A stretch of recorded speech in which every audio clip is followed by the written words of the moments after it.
네, 전 시간에 이어서 이번 시간에는 관리도와 공정능력 지수 PCI에 대해서 이제 강의를 하고 전체 5장에 대한 특성들을 정리하는 순으로 진행하도록 하겠습니다. 전 시간에 간단한 XY 관리도의 예제만 잠깐 보여줬는데, 그 예제에 대해서 여러 이용자들이, 이제 학생들이 궁금해할 것 같은 내용들이 있어요. 궁금해할 것 같은 내용들이 이제 뭐냐면, 엑스바이 관리도 뿐만 아니라 이 관리도의 기본적 특성, 개념, 이거 왜 써야 되는지, 이런 거에 대한 것들을 좀 한번, 개념적 특성을 뭐, 책에는 예제가 바로 나왔지만, 관리도의 기본적 특성에 대해서 한번 정리할 필요가 있다라고 생각이 돼서, 관리도에 대한 특성을 한번 정리하고, 전 시간에 했던 예제들을 한번 쭉 다시 한번 설명하면서, 문제풀이에 대한 것들을 한번 보도록 하겠습니다. 일단 관리도에 대한 기본적인 특성을 좀 이제 보도록 하겠습니다. 관리도는 관리의 대상이 있겠죠. 관리도는 관리의 대상이 있는데, 이 관리도의 대상은 바로 뭐냐면 변동성입니다. 이게 변동성을 어떻게 관리할 거냐를 나타내는 이 측정하는 도구가 바로 관리도인데, 이 변동성의 특성을 어떻게 관리할 거냐, 변동성이라는 것을 어떻게 바라보고 관리할 거냐에 관련된 그러한 것들의 개념을 잘 이해해야 돼요. 그래서 변동성에 대한 것들을 우리가 다시 한번 또 구분을 한번 해보겠습니다. 이 변동성이라는 것은 어떤 형태에서 이제 의미가 있냐면, 이게 예를 들면 변동이 생기는데 인간의 힘으로 통제 안 되는 변동 같은 것들이 있어요. 이게. 그 다음에 또 하나는 조직적이고 체계적이고 반복적으로 나타나는 그러한 변동. 이 변동이 바로 뭐냐면 품질의 변동을 얘기하는 건데, 품질의 변동. 뭐 예를 한번 들어보도록 하겠습니다. 내가 기계를 계속 사용하는 거예요. 예를 들면 톱질을 합니다. 톱질. 내가 이 나무를 자르는 톱질을 계속 이게 톱질을 이제 합니다. 톱질을 계속 하면, 톱질을 하면 할수록 어떻게 될까요? 톱날이, 여기에 있던 교직묘착한 이 톱날이 어떻게 될까요? 이게 톱인데, 톱질을 하면 할수록 처음에 드는 것보다 시간이 많이 자르면 자를수록 이 톱날의 이 날카로움이 점점 마모에 의해서 어떻게 될까요? 무뎌지겠죠. 그죠? 이렇게 변화가 생기는 거예요. 그래서 예를 들면 내가 50mm짜리를 딱 잘라가지고 길이를 50mm짜리로 착 잘라야 되는데, 이 칼날이 뭉툭해져가지고 자르다 보니까 51mm가 뭉툭하게 옆으로 밀려가지고 51mm가 잘리는 겁니다. 이런 문제는 기계가 갖고 있는, 기계를 쓰면 쓸수록 생기는 변동성의 문제라 볼 수 있겠죠. 그죠? 이게 즉 마모가 동작하는, 이 작동하는 기계의 마모로 인해서 절삭하는 이 길이가 오차가 생기기 시작하는 거예요.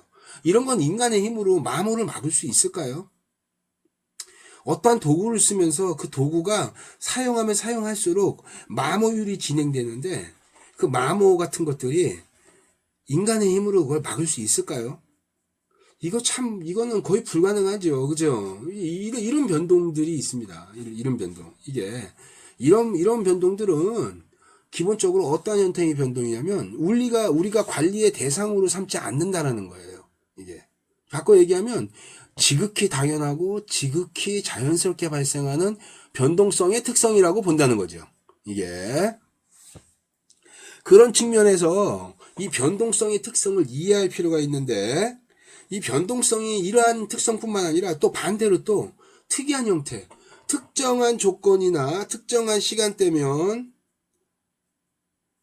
반복적으로 발생하는 그러한 변동성이 있습니다. 반복하는, 그렇게 특정한 조건이나 특정한 상황에서 반복적으로 나타나는 그러한 변동성이 있는데, 그건 이제 조직적 변동, 즉 우리가 얘기하는 변동에서의 대상이 되는 게 바로 그러한 변동, 조직적 변동에 대한 특성을 우리가 이제 저희가 관리를 하게 되는 거예요. 그래서 일반적으로 변동성에 관련된 것들은 어떠한 형태로 구분을 하냐면, 반복적이고 체계적이고 인간의 어떠한 외부 환경적 영향 요인에 영향을 받아가지고 나타나는 변동. 이게, 그러니까 예를 들면 어느 통조림 공장이 있는데, 그 통조림 공장이 무게에 대한 이 분량이 예를 들면 우리 관리도를 한번 하겠습니다. 관리도 가운데 평균이 있겠고 UCL과 LCL이 있는데 잘 만들다가 오후 2시에서 3시 사이에 불량이 발생하는 거예요. 오후 2시에서 3시 사이에 깡총 통조림의 이 무게가 바깥으로 나가는 변동성이 커지기 시작하는 겁니다. 이렇게 이게 2시에 3시. 그래서 2시 3시에 왜 불량이 급증할까 보겠더니 점심 식사 후에 식곤증으로 무게를 잘못 측정하는 거예요. 한 마리 반이 들어가야 되는데 거기에 2마리가 들어가거나 한 마리밖에 안 들어가거나 꽁치가, 그래서 통조림의 무게가 변동성이 커지는 겁니다. 이런 변동성은 바로 뭐예요? 해결해야 될 조직적이고 체계적인 변동이에요, 이게. 그래서 그러한 변동성에 대해서 바로 관리를 하려고 하는 것이 관리도의 기본적 목적입니다. 즉, 인간의 힘으로 통제 안 되는 맘오일 같은 것들. 그 다음에 또 하나는 뭐가 있을 것 같냐면 천재지변에 의한 어떠한 공정의 변동, 뭐 이런 것들은 사실은 인간의 힘으로 통제가 안 돼요. 그런 것들은 무슨 변동으로 보냐? 우연적 변동으로 보는 거예요. 즉, 변동은 두 가지가 있는데 첫 번째가 우연적 변동입니다. 이 우연적 변동은 피할 수가 없는 불가피한 자연스럽게 발생하는 그러한 변동의 종류라고 이해하시면 될 것 같고, 일반적으로 이 우연적 변동은 관리의 대상이 되지 않는다. 관리의 대상이 되지 않는다. 두 번째, 조직적 변동이 있어요. 조직적 변동. 조직적 변동이라고도 하고, 또 다른 책에서는 뭐 체계적 변동,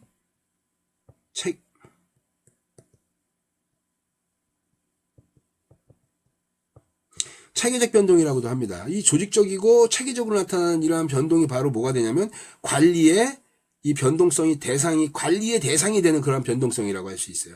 다시 한번 정리하겠습니다. 관리도는 무엇을 위한 도구냐? 변동성을 관리하기 위한 도구다. 변동성은 어떤 변동성으로 나오냐? 우연적 변동, 그 다음에 조직적이고 체계적 변동으로 구분된다. 이게 조직적 체계적 변동, 그 다음에 우연적 변동. 이 중에서 변동성에 대해서 우리가 관리의 대상으로 삼는 그런 변동이 바로 뭐냐면 조직적이고 체계적인 변동에 해당되는 거예요. 이 변동을 우리가 어떻게 관리할 것이냐가 품질 관리에 지대한 영향을 미친다라는 얘기죠.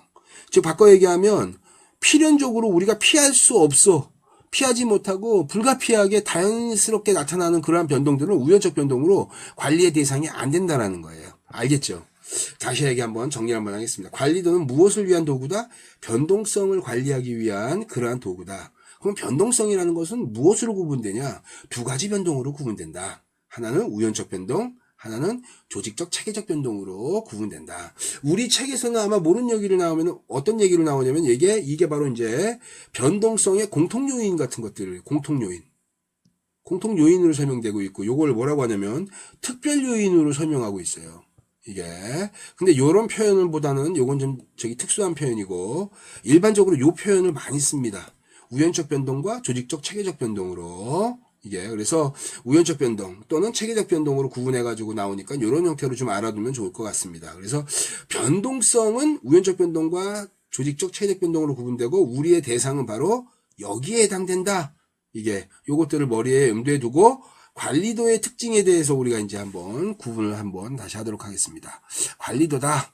관리도는 두 가지로 구분할 수 있다. 하나는 개수형 관리도가 있고, 하나는 계량형 관리도가 있습니다. 개수형 관리도와 계량형 관리도. 개수형 관리도를 한번 보도록 하겠습니다. 개수형 관리도. 개수형 관리도는 분량의 숫자를 카운팅, 하나, 둘, 셋, 넷 이렇게 실 수 있는 거예요. 이게 한 개, 두 개, 세 개, 네 개 실 수 있는 분량의 카운팅이 나오는 그러한 개수적 특성이 나타나는 분량 기준. 이런 것들을 적용할 땐 개수형 관리도를 쓰는 겁니다. 일반적으로 예를 들면 이렇게 되는 거예요. 제가 스웨터를 만드는 공장에서 일을 합니다. 스웨터가 이렇게 있고 이렇게 있는데, 스웨터가 이제 직조가 돼 있으니까 쭉 평가를 하는 거예요. 다 만든 제품을 평평한 이 작업대 위에다 올려놓고 전체 옷을 쫙 구분해서 이 직조한 코가 이렇게 매듭이 딱 풀려 있는 거를 분량으로 판단한다. 이게 분량이다 라고 하면 앞판에 이게 분량이 몇 개 있냐? 쭉 손으로 만지다가 여기 분량 하나, 둘, 세 개 나왔네. 요렇게 분량을 숫자로 센다는 거예요. 이게 바로 개수형 관리도입니다. 이게 반대로 계량형 관리도를 한번 비교하겠습니다. 계량형 관리도. 계량형 관리도는 어떠한 관리도냐면 하나, 둘, 셋 이렇게 셀 수가 없어요. 이게 즉 이쪽에서는 개수형 관리도는 숫자를 카운팅하는 그러한 그 관리도의 특징이 있다라고 한다면 계량형 관리도는 숫자를 세는 것이 아니라 정성적인 특성에 따라서 어떤 값을 갖냐면 범위값을 갖는 거예요. 이게 숫자를 세는 게 아니라. 예를 들어 보겠습니다. 예를 들면 형광등의 수명 시간 한번 해볼게요. 형광등 수명 시간을 이제 보도록 하겠는데, 우리 회사에서 형광등을 만들고 있습니다. 형광등의 평균이, 형광등 제품에 대한 수명에 대한 평균을 우리 회사에서 평균을 해봤더니 10,000시간이야. 10,000시간 정도를 평균 수명 시간으로 보는 거예요. 그러면 10,000시간이 딱 일치하지 않고 9,999시간은 불량일까요? 합격일까요? 1시간 모자라. 그 다음 반대로 얘기하면 뜻이 1시간 나왔어. 10,000시간이 아니라 9,999 또는 11,000, 15개, 9,995 이렇게 나와 있는 이러한 제품들은 무조건 10,000시간이 안 되면 무조건 다 불량이라고 평가할 수 있을까요? 이게 요런 형태의 특성이 있습니다. 또 무게도 한번 해볼까요? 통조림의 무게가 있습니다. 통조림의 무게가 있는데 우리는 평균 300g이야. 통조림 무람이 300g인데 300g 일치할 때만 예스 합격. 이거 301g, 299g, 299g, 295g 이렇게 300이 딱 일치하지 않는 것들은 다 불량. 이런 식으로 해가지고 품질 평가를 할 수 있을까요? 이게 쉽지가 않습니다. 사실은. 통조림의 무게 같은 것들은 실제로 어때요, 여러분? 통조림의 원자재가 달라요. 어저께 들어왔던 통조림에 쓰는 꽁치의 무게와 크기와 오늘 들어온 통조림의 무게와 크기가 같을까요, 다를까요? 다릅니다. 메테리얼이 달라서 변동성이 생기는 게 당연한 거예요. 그죠? 이거 우리 1, 2, 4M이라는 거에서 측면에서 본다면 자재의 변동성은 지극히 당연한 거죠, 이거는. 이거는 너무나 당연하기 때문에 이걸 갖고 분량을 잡으면 이거는 뭐 한도 끝도 없이 분량이 나오겠죠. 그죠? 이게. 반대로 여러분 개수형 관리도를 다시 한번 보겠습니다. 개수형 관리도는 대표적으로 여러분들 흔해요, 이게. 그러니까 예를 들면 여러분들 컴퓨터 모니터를 샀더니 색이 표현되지 않는 불량화소가 딱 찍혀 있는 거야, 이게. 자. 불량화소가 다 이렇게, 3개가 나왔네. 불량화소가 하나, 둘, 3개가 나왔어. 여기는 반짝반짝거리면서 색깔 표현이 안 되는 불량화소 수. 그래서 중소기업에 찾아가서, 불량화소가 3개가 나와가지고 이거 불량인 것 같아요. 바꿔주세요. 라고 했더니 회사가 뭐라고 하냐면 우리는 3개 넘을 때만 불량으로 판정합니다. 3개까지는 합격품으로 우리는 평가해요. 그래서 이거는 불량이 아닙니다. 이거는 보상 조건이 안 돼요. 라고 이런 얘기도 하잖아요. 그죠? 그런 게 바로 이 개수형 관리도에서 숫자를 세가지고 나타나는 품질 평가의 방법 중에 하나예요. 근데 그 방법을 그대로 계량형 관리도에다 적용하면 적용될 수가 없습니다. 실제로. 이게. 그래서 계량형 관리도에 대한 것들을 한번 다시 관리도에 대한 종류는 개수형 관리도와 계량형 관리도로 나오는데 계량형 관리도는 주로 어떤 걸 측정하냐? 얘는 질량. 그 다음에 수명시간 또는 무게 같은 것들. 이게.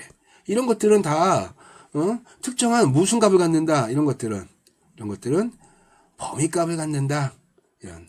범위값을 가져서 예를 들면 평균이 통조림 무게가 100g이야. 그러면 플러스 마이너스 어떻게 돼? 10g 오차 범위 같은 것들 두는 거죠. 그래서 어떻게 돼? 110g에서 90g 사이에 변동하면 이거는 100g하고 품질 차이가 별로 없어. 합격품으로 같이 보겠다. 이 얘기예요. 개수형 관리도는 아까 했던 대로 어떻게 돼? 숫자를 세는 겁니다. 3개, 이게 전형적인 골포스트 방법 같은 거죠. 골포스트에서 이렇게. 분량이 3개. 0에서부터 3개까지는 어떻게 되냐? 합격. 예스. 넘어가면 4개, 5개, 6개 이렇게 나오는 거 이제 쭉 나오는 것들은 불량. 이게. 그래서 여기까지는 바로 뭐다? 합격이다. 이렇게 숫자를 세가지고 분량의 합격과 불합격의 특징을 판정하는 방법이 개수형 관리도. 그 다음에 계량형 관리도는 이렇게 숫자로 딱 카운팅하게 목표값을 딱 잡을 수가 없기 때문에 어떻게 돼요? 뭘 갖는다? 항상 특징이 범위값을 갖는다. 이게 개수형 관리도와 계량형 관리도의 기본적 특징이다.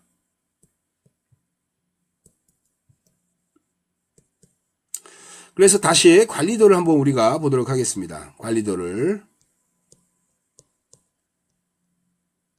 개수, 계량. 개수형 관리도는 숫자를 카운팅하기 때문에 이제 분포, 이 관리도는 우리 앞에서 내가 얘기했을 때 뭐를 쓰냐면 관리도는 아까 얘기했던 대로 다 뭘 쓴다? 통계 분포 이론을 활용한다. 분포 이론. 그래서 개수형 관리도는 숫자로 세가지고 yes와 no, 합격과 불합격을 구분할 수 있어요. 그죠? 이걸. 그래서 개수형 관리도로 합격과 불합격을 딱 구분할 수 있는 그러한 특징이 있습니다. 그래서 모든 제품들은 어떻게 되냐? 모든 제품들은 합격 제품과 불합격 제품의 두 가지 특성으로 구분되는 거예요. 만약에 100개 만들었어. 100개의 제품을 만들면 분량수의 기준에 의해서 합격과 불합격 제품을 명확하게 딱 구분할 수 있는 거예요. 이게 바로 개수형 관리도입니다. 그래서 일반적으로 분포 이론을 쓰면 개수형 관리도는 어떠한 형태의 것을 쓸까요? 즉 숫자로 세는 거야. 숫자로 0, 1, 2, 3 이렇게. 그러니까 예를 들면 분량률이 3.5개 나와요. 3.8개 나와, 2.8개 나와. 이런 식의 것들이 나타날 수가 없죠. 얘는 정수값으로 이제 카운팅업을 한 그러한 숫자로만 나오는 게 바로 이 개수형 관리도의 특징이에요. 그래서 주로 어떤 분포를 쓰냐면 이산확률 분포를 씁니다. 이산확률 분포를 쓰고, 이산확률 분포를 쓰니까 어떻게 돼요? 당연히 분포 이론에 어떤 거 있어요? 이항분포 같은 것들을 쓰겠죠. 이항분포는 바이노미널이에요. 바이노미널. 바이노미널이라는 얘기는 어떤 거냐면 이게 딱 대립되는 두 가지 사건으로 구분되는 거예요. 예를 들면 시험의 합격자와 불합격자. 제품을 만들었더니 합격 제품과 불합격 제품. 그 다음에 또 이항분포 꼭 합격 불합격 아니어도 구분할 수 있죠. 이항분포는 대립되는 두 가지로 비교하니까. 뭐 송광석을 아는 사람과 모르는 사람. 그 다음에 남자와 여자. 뭐 이런 형태로 딱 두 가지 사건으로 대립되게 구분해가지고 분포를 만들어내는 겁니다. 이게 바로 이항분포의 특징이에요. 그래서 이런 이항분포의 특징을 통해 가지고 우리가 개수형 관리도를 만들 수 있는데, 개수형 관리도의 대표적인 예는 뭐가 되냐? 개수형 관리도의 대표적인 특징은 어떤 거로 구분하냐면 개수, 계량으로 좀 쓰면 개수형 관리도는 대표적으로 U 관리도, C 관리도, 다시 한번 지우겠습니다. 이걸 지우고 더 여러분들 외우기 쉽게 C 관리도, U 관리도, P 관리도. 컵입니다. 컵. 이게 외우기 쉽게 C 관리도, U 관리도, P 관리도. 그래서 일반적으로 가장 대표적으로 뭐 골라봐라 라고 하면 전 P 관리도를 여러분들한테 주로 책에도 나와 있으니까 이 P 관리도 같은 것들을 좀 알아두면 좋을 것 같습니다. 그래서 P 관리도는 다시 어떻게 되냐? P 관리도는 분량률 관리도예요. 분량률을 비교하는 관리도가 있고, 또 하나는 어떻게 되냐? 이게 MP 관리도라고도 합니다. MP 관리도라고. 또 다른 이제 P 관리도와 MP 관리도로 구분돼요. 이게 관리도가. P 관리도는 그냥 분량률을 나타내는 P 관리도와 그 다음에 MP 관리도. 어떤 데는 뭐냐면 PN 관리도라고도 얘기하는데 똑같은 말입니다. 이게. 그래서 이러한 관리도로 구분할 수 있다. 그 다음에 여기는 뭐를 쓴다? 이항분포를 쓴다. 자, 됐죠? 우리 여러분 아까 관리도 가릴 때 여러분들 제가 뭘만 하면 된다 그랬죠? 관리도를 계산할 때 평균과 뭘 한다? 3표준 편차. 관리도의 기본적 특성은요, 여러분들 개수가 됐든 계량이 됐든 무조건 기본적인 원칙이 있어요. 무너지지 않는 원칙. 뭐만 알면 된다? 평균과 표준 편차. 즉 평균을 중심으로 1시그마, 2시그마, 3시그마 쫙 3표준 편차. 1, 2, 3표준 편차. 마이너스 3표준 편차, 플러스 3표준 편차. 가운데 평균. 요게 관리도의 범위. 됐죠? 이게 관리도의 범위입니다. 이러한 관리도의 범위에 의해서 개수가 됐든 계량이 됐든 공통적으로 적용되는 원칙이에요, 이게. 그러니까 이건 절대로 잊으면 안 된다. 뭐다? 평균의 플러스 마이너스 3표준 편차가 기본적인 특성이다. 그럼 이항분포에 대한 평균은 어떻게 구할까요? 우리 이항분포의 평균 어떻게 구해요? NP죠. 그죠? NP. 시행의 수 N에다가 분량률 P 이렇게. 그래서 MP. 그러면 표준편차는 어떻게 계산할까요? 표준편차. 분산을 먼저 어떻게 돼요? 분산 MPQ. 그 다음에 어떻게 돼요? 표준편차는 루트 MPQ. 그러면 이항분포의 특징을 나타내는 이 개수형 관리도의 기본적 공식을 써라. 그럼 어떻게 하면 될까요? 평균 NP에 플러스 마이너스 3, 그 다음에 어떻게 돼요? 루트 NPQ가 되겠네요. 이게 공식입니다. 즉 개수형 관리도는 이항분포를 쓰기 때문에 평균의 이러한 NP에 플러스 마이너스 3 루트 NPQ 이걸 쓰면 바로 어떻게 돼요? 이 불량률 관리도 P 관리도와 이 PM 관리도 NP 관리도를 똑같은 말이니까 그거를 바로 우리가 계산해서 적용할 수가 있어요. 여러분들 웹페이지에 엑셀로 제가 P 관리도와 NP 관리도를 집어넣었어요. 이거를 그러니까 그걸 한 번씩 엑셀을 보시면 금방 이해할 겁니다. 이게 반대로 관리도를 개수하고 개량으로 구분했는데 개수형 관리도는 이항분포 쓴다 그랬죠. 바이노미널. 개량형 분포는요. 실수값을 가져요. 여러분 몸무게가 어때요? 20kg, 21kg, 22kg 이렇게 딱 떨어지는 게 아니잖아요. 정수값만 가는 게. 23.1, 25.6 이러한 형태의 실수값을 다 갖기 때문에 이 개량형 관리도는 상호 대립되는 두 가지 어떠한 특정한 숫자 갖고 딱 분량이야 합격이야 yes no를 딱 구분하는 것 자체가 쉽지가 않아요. 거의 불가능합니다. 이 의미가 없어요. 바꿔 얘기하면 이 개량형 관리도는 어떠한 형태의 이 확률 분포를 쓰냐면 연속 확률 분포를 씁니다.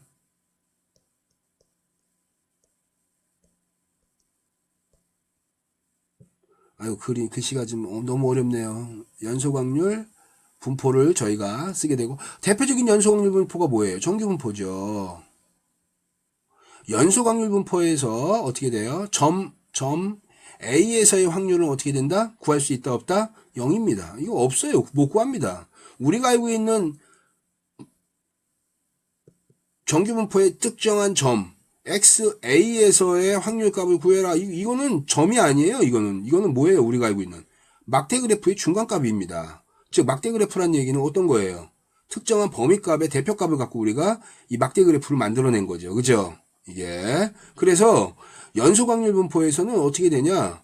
얘는 일반적인 무엇을 쓴다? 산술 평균을 씁니다. 산술 평균. 이게 우리가 알고 있는 평균이에요. 산술 평균. 이게 서메이션의 n으로 나누는 값. 이게 평균이 되는 겁니다. 그래서 개량형 관리도는 주로 어떠한 형태의 관리도가 쓰이냐면 연속 확률 분포를 쓰면서 정규 분포를 씁니다. 그래서 첫 번째가 어떤 관리도가 있냐면 평균 관리도가 있어요. 평균 관리도. 평균 관리도니까 어떻게 표현해요? 표본이니까 이렇게 X바 관리도가 있겠고 그 다음에 두 번째가 범위 관리도가 있어요. 범위. 변동성이 굉장히 중요하다 그랬잖아요. 관측치의 이러한 여러 가지 변동성.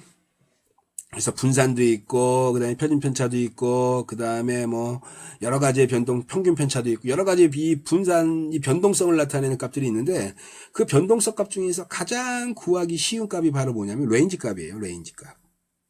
이게 바로 범위값이죠, 범위값. 범위값은 어떻게 구하냐? 맥스에서 민을 빼주면 그게 범위입니다. 관측치 값이 예를 들면 1, 2, 3, 4, 5가 있어. 그러면 범위를 구해라 그러면 5-1입니다. 그럼 레인지 값이 4예요.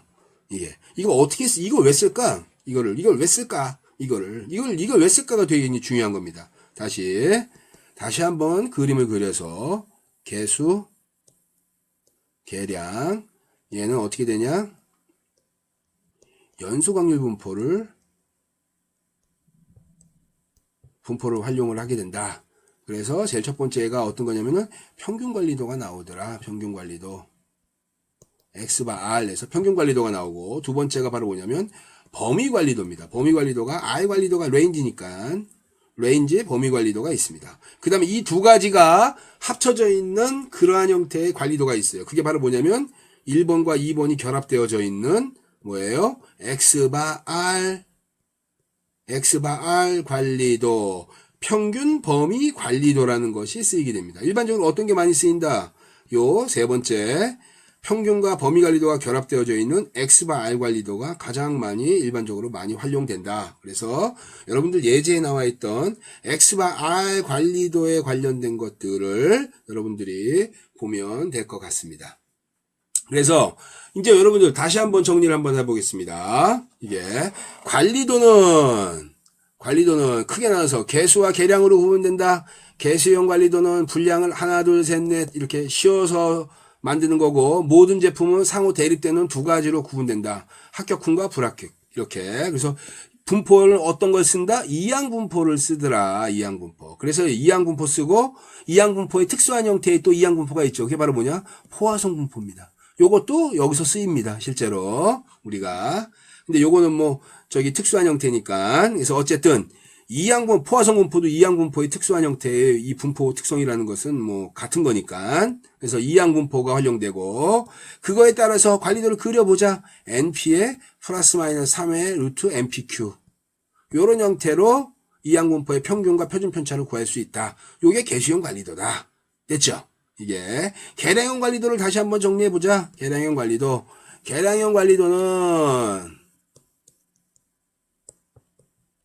실수값을 다 가져. 그래서 범위값을 갖는 특징이 있습니다. 그죠?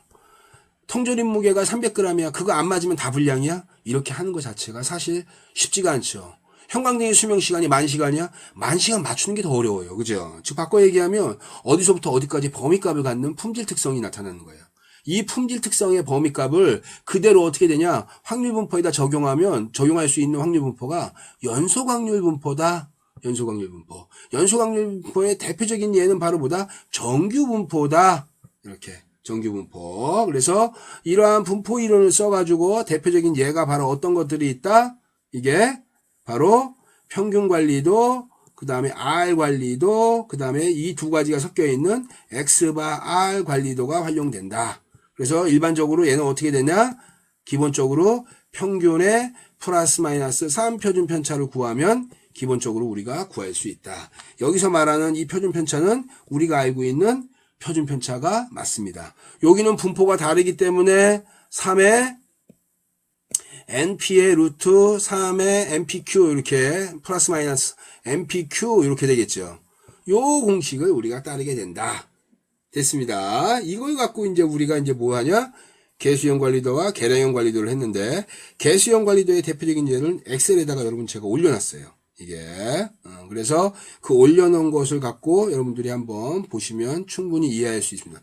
그러니까 바꿔 얘기하면 표본 추출을 해가지고 나타나는 그 개수값에 의해서 어떻게 될까요? 이게 전체 모수 n에 나눠지니까 p의 루트 3의 npq의 n으로 나눠져 버리면 이게 요런 npq가 요런 형태가 되니까 요걸 집어넣어 버리면 n제곱이 되죠. 그래서 나눠 버리면 어떻게 돼요? 없어지니까 p바의 플러스 마이너스 3의 루트 요게 n분의 pq가 되겠네요. 그죠? n분의 pq. 요게 n분의 pq가 되니까 요 pq에서 요 q는 어떻게 구분할 수 있을까요? p하고 q가 있다. 그러면 p가 어떻게 돼요? 0.5야 확률이. 그럼 q는 어떻게 돼요? 1-p로 구할 수 있는 거죠. 그죠? 얘를 만약에 성공이고 얘가 실패라고 한다면 이게 그래서 이런 부분들은 여러분들 요거는 경영 수리와 통계 부분의 이항분포에 대한 특성. 여러분들 이미 이거 고3 때 다 배웠던 내용입니다. 이게 그래서 거기에 나와 있던 것들을 한 번씩 보시고 하면 충분히 이해되리라 봅니다. 그 다음에 계량형 관리도에서는 이런 형태로 구할 수가 있다. 실제 우리 예제를 한번 구해보자. 자, 그래서 여러분들 다음과 같이 이렇게 다시 전에 배웠던 거를 우리 구분 한번 할게요. 이렇게 샘플 넘버가 되죠. 이 샘플 넘버 몇 개 뽑았냐? 우리 4개 뽑았네. 서브그룹은 어떻게 되냐? 하나, 둘, 셋, 넷, 5번 추출했네. 샘플 4개씩 5번 뽑았네. 이 얘기예요. 그래서 우리 지금 X바 R 관리도를 그릴 겁니다. 그죠? X바 R 관리도를 그릴 거니까 어떻게 되냐? X바 R 관리도에 여기가 0.0018은 어떻게 되냐? 가장 큰 값이 어딜까요? 0.0027이 되겠네. 그죠? 가장 작은 값 0.009가 되겠네요. 그죠? 그걸 빼니까 어떻게 돼요? 0.0018. 맥스 마이너스 민이에요. 요게 R1 한시의 거. 요게 어떻게 돼요? R2, R3, R4, R5 이렇게 되겠네요. 그죠? 그럼 요거 값은 어떻게 될까요? 요거 다 더해서 나누기 산술 평균. 그죠? 이렇게. 그래서 평균 관리도를 구하려면 어떻게 하면 될까요? 평균 관리도는 평균에다가 플러스 마이너스 3표준 편차. 평균 구했네. 그럼 표준 편차 구해야 될 거 아니에요. 표준 편차 어떻게 돼요? 관측치 값에서 평균 뺀 다음에 제곱해서 썸해서 n으로 나누고 루트를 씌우면 너무나 복잡하다. 이 식을 작업자들한테 쓰라고 하면 아마 너무나 힘들 거예요. 여러분들도 시험 볼 때 이런 거 나오면 계산하다가 30분 보냅니다. 그냥. 그죠? 그래서 어떻게 되냐? 현장에 있는 작업자들한테 쉽게 계산할 수 있는 관리 한계표가 주어진다. 그 관리 한계표를 우리가 좀 보도록 하겠습니다. 관리 한계표를 쫙 해서 여러분들 보면 어떤 형태냐면 관리 한계표 이렇게 나온 거예요. 이 관리 한계표는 샘플의 사이즈를 여기다 표시해 줍니다. 그 다음에 여기에다가 우리가 처음 보는 수식이 이제 들어오는 거예요.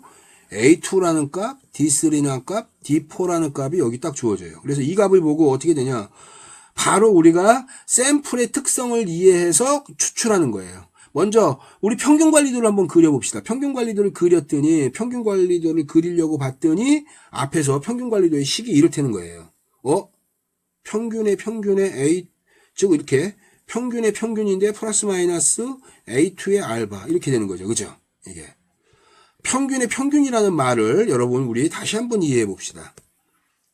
우리 이렇게 만들었어요, 여러분. 그러면 여기가 1시의 평균, 요거 2시의 평균, 3시, 4시, 5시 서브 그룹을 시간이라고 친다고 한다면 이 1시 평균, 2시 평균, 3시, 4시, 5시의 평균이에요.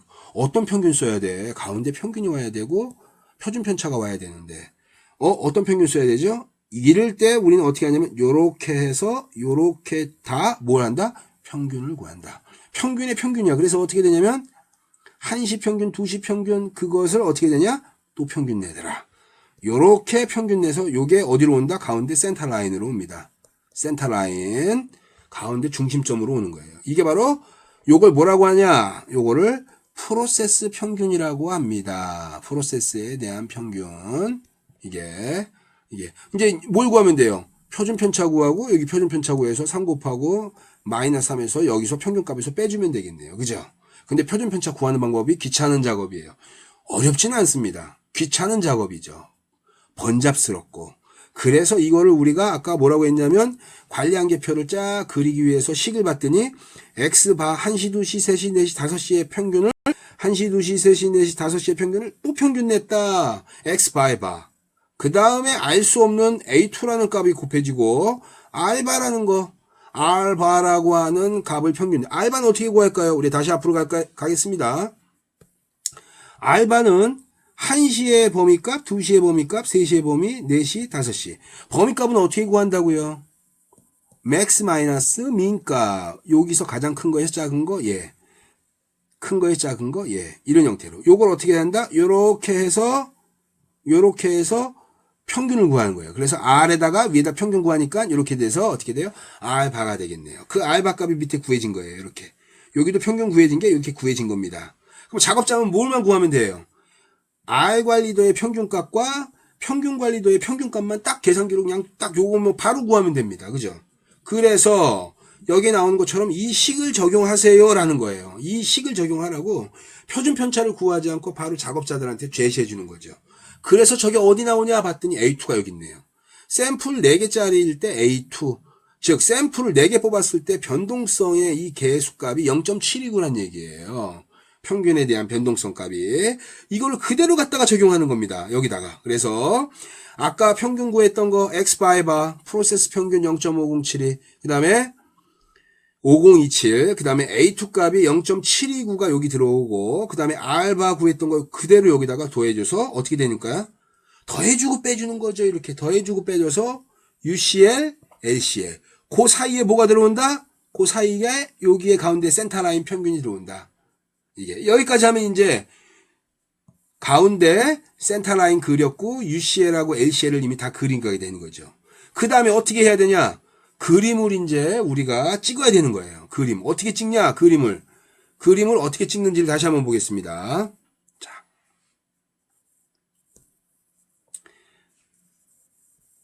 R 관리도를 X바 R 관리도를 그릴 때 평균값이 우리 요거 나왔잖아요. 1시, 2시, 3시, 뭐 4시, 요거 5시 이렇게 나옵니다. 그죠? 근데 학생들이 아까 평균 구하고 규격 상한선, 아니, 관리 상한선과 관리 하한선을 정했습니다. 그죠? 이렇게 정하면 이 안에 어떤 걸 찍어야 되냐? 이 값들을 4개를 여기다 집어넣으면 그대로 틀리는 거죠. 그죠? 우리는 뭘 찍어야 됩니까? 우리는 요걸 갖고 조사했으니까. 몇 개가 들어가야 돼요? 서브 그룹이 하나, 둘, 셋, 넷, 5개가 있으니까 평균값이 여기에 하나, 둘, 셋, 넷, 5개가 찍히는 겁니다. 이 값들을 찍어서 4개씩 5번, 20개를 여기다 찍어 놓는 순간 바로 관리도 잘못 그린 거예요. 그러니까 관리도를 그릴 때 어떻게 된다? 평균 관리도에서는 평균값이 들어간다. 그러면 범위 관리도에서는 무슨 값이 들어갈까요? 요 값이 들어간다. R 관리도에 R1, R2, R3, R4, R5 값이 들어가서 여기다 플로팅으로 이제 런 차트를 그리게 되는 거죠. 이해 가셨죠? 이게 관리도를 그리는 방법이에요. 그래서 관리도를 그려서 이런 형태의 식을 그대로 집어넣고 계산식을 적용하고 그래서 우리 X바 R 관리도는 이미 다 그리게 X바 관리도, 평균 관리도는 다 그린 겁니다. 이게. 그 다음에 이제 R 관리도를 들어가요. R 관리도. 자, R 관리도를 그려가려고 쫙 들어가서 봤더니 R 관리도 뭐 이건 X바 R 관리도 X바 평균 관리도 X바 관리도고요. 우리 R 관리도를 좀 한번 보도록 하겠습니다. R 관리도를 봤더니 R 차트는 어떻게 되냐? D3, D4에다가 R 봐요. 아까 R 평균값 구했죠? 그 다음에 우리 알 수 없는 D3하고 D4 이거 알지도 못합니다. 뭐가 주어진다? 관리 한계표. 관리 한계표의 의미는 바로 뭐다? 샘플을 여러 개 추출했을 때 이 샘플 자체 간에 나타나는 변동성의 특징을 통계표로 만든 거예요. 이상적인 통계표, 가장 이상적인 통계표로. 그 이상적인 통계표에 따라서 어떻게 되냐? 샘플 사이즈를 찾은 다음에 거기에 있는 D3하고 D4 값을 적용하는 방법이죠. 이게. 그래서 요걸 갖고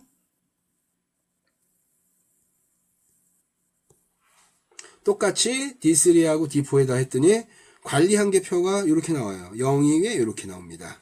여러분들. D3 값은 R 관리도의 하한선이에요. 그러니까 아무리 D3에 R바를 한다고 하더라도 샘플의 사이즈가 몇 개까지? 6개까지는 0이에요. 이게. 제가 아까 샘플을 추출할 때 샘플 자체적으로 나타나는 가장 이상적인 변동성의 크기를 나타냈다 그랬잖아요. D3 값이 왜 0이 나올까요? 6개까지. 샘플의 사이즈가 6개일 때 가장 이상적인 거는 6개까지는 0이 나오는데 그 다음부터는 개수값이 나와요. 그죠? 이것이 의미하는 바가 바로 뭐냐? 샘플을 추출할 때 샘플을 6개까지를 뽑으면 이상적인 형태에서 변동성이 최소화되는 거예요. 예를 들면 그것은 6개까지 뽑을 수 있는 가장 이상적인 크기는 어떻게 되냐? 100g, 100g, 100g, 100g, 100g, 100g. 6개를 뽑았는데 6개가 다 100g으로 나왔어. 그러면 변동성은 어떻게 돼요? 맥스 마이너스 민이 0이 나오는 거죠. 이걸 의미하는 거예요.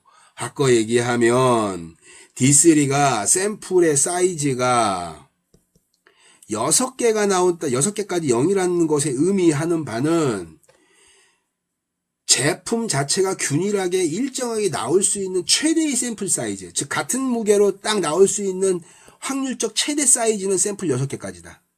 6개 이상 나오면 샘플 자체의 무게의 변동성으로 어떻게 된자 이게 0이 아니라 개수값이 발생하는 거예요. 이해하셨죠? 그래서 우리 몇 개 뽑았죠? 샘플? 4개씩 5번 뽑았잖아요. 4개씩이니까 D3가 0. 가장 이상적인 형태는 같은 값이에요. 같은 값. 무게가 같은 값이 4개가 나오는 형태. 그래서 이걸 그대로 어떻게 적용하느냐? 그대로 여기다 적용하는 거예요. D3 0, R 값 그대로 적용하면 이게 관리 상한선과 하한선이 그대로 만들어지겠죠?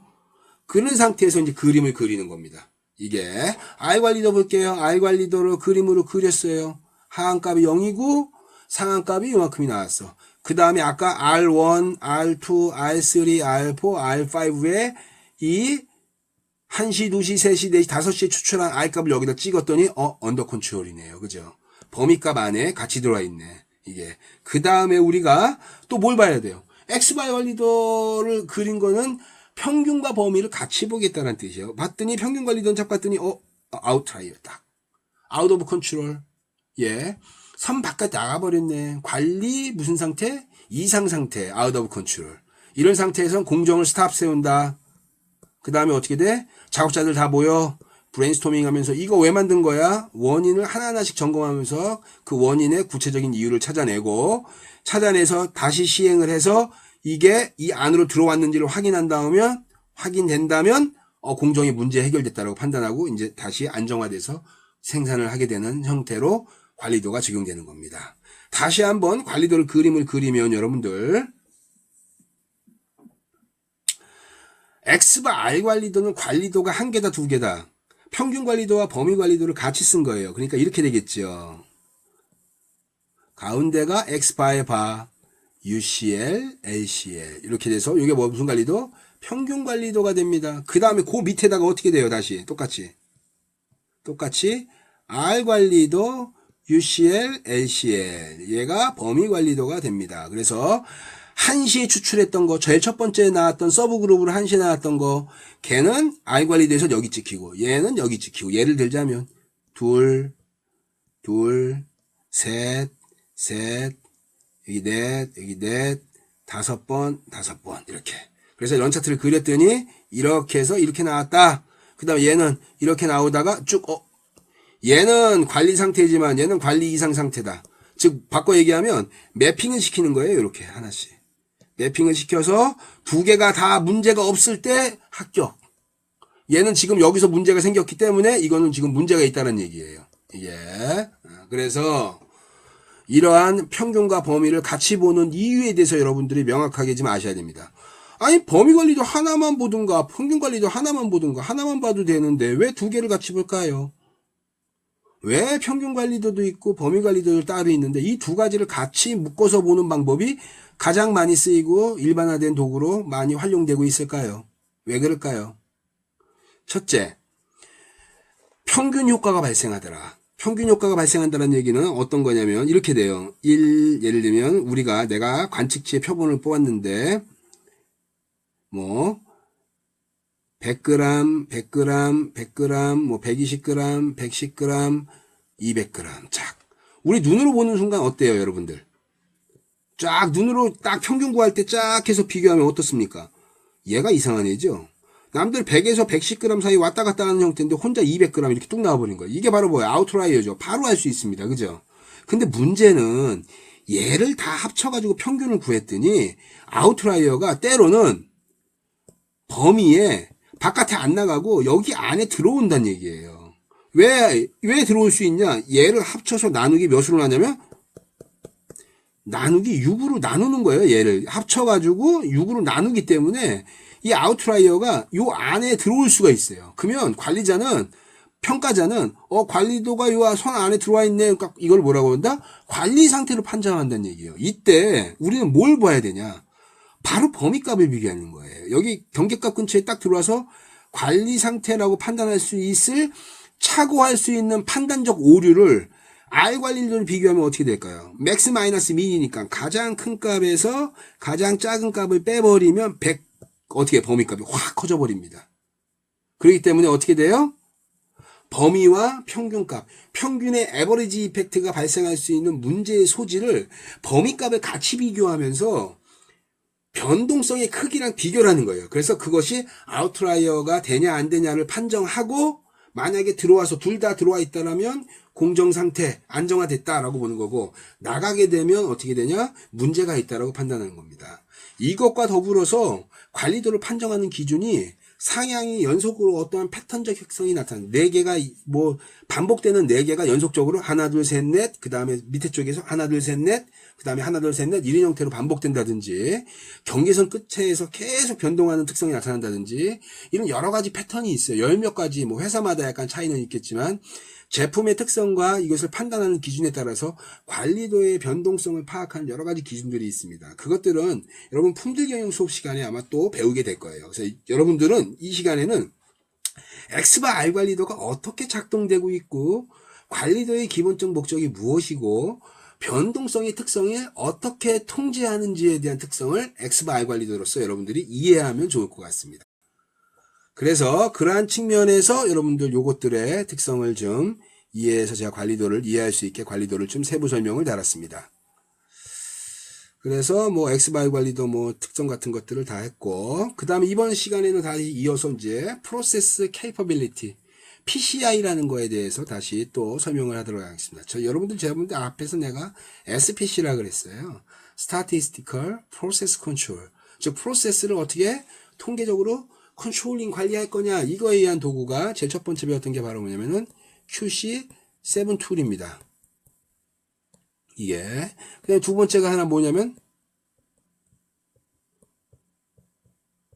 컨트롤 차트 관리도가 됐고, 세 번째가 이제 공정 역량을 평가하는 프로세스 케이퍼빌리티 인덱스, 프로세스의 케이퍼빌리티를 평가하는 인덱스다라는 거예요. 이게. 그래서 이걸 이제 평가하게 되는데, 이것들은 이제 어떠한 형태로 평가를 하게 되냐면 이런 형태로 평가할 수 있습니다. 조셉 주란이 이런 질문을 받았대요. 조셉 주란이 통계적 품질 관리하는 사람이죠. 이 조셉 주란이 박사님 질문 있습니다. 막 이러면서 이제 현장에 있는 작업자들이 질문을 했는데, 뭐라면 우리 회사가 공정 내에서 양품을 만드는 총체적인 역량을 지표 하나로 딱 만들고 싶은 거예요. 그러니까 예를 들자면 A라는 학생의 질적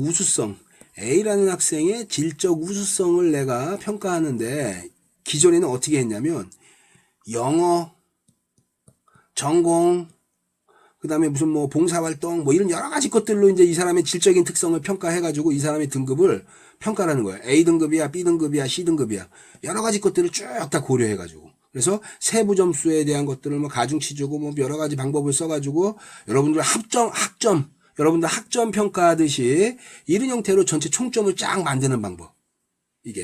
이게 바로 프로세스 케이퍼빌리티입니다. 즉 질적 우수성을 평가하는데 국어 점수는 100점, 뭐는 우수점, 이거는 몇 점. 이것들을 다 통합해가지고 하나의 지수로 만드는 게 바로 PCI예요.